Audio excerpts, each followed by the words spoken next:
I remember the day I stood in that small, cluttered office, poring over balance sheets with sweat trickling down my forehead, knowing deep inside that this was just the beginning.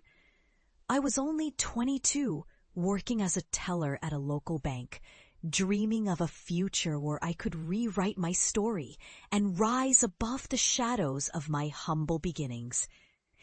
Everyone around me saw only a girl who counted cash and handed out loans.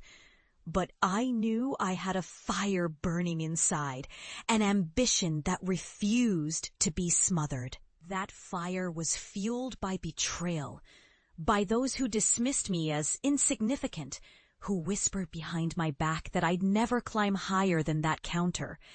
I listened to their whispers and felt their doubts like a stone in my stomach, but it only sharpened my resolve. The day I finally sat in the senior management office, it was not just because I had learned the intricacies of the banking world, but because I had secretly orchestrated a plan that no one saw coming. They called me just a teller, an underdog, a nobody, but I was already plotting to buy the entire branch. Every late night studying financial strategies, every covert investment I made with money I hid from my colleagues was all part of a master plan. I had my eyes on the bigger game. I knew that to truly win, I had to take control from the inside. So I saved ruthlessly, invested secretly, and learned the art of power from the shadows.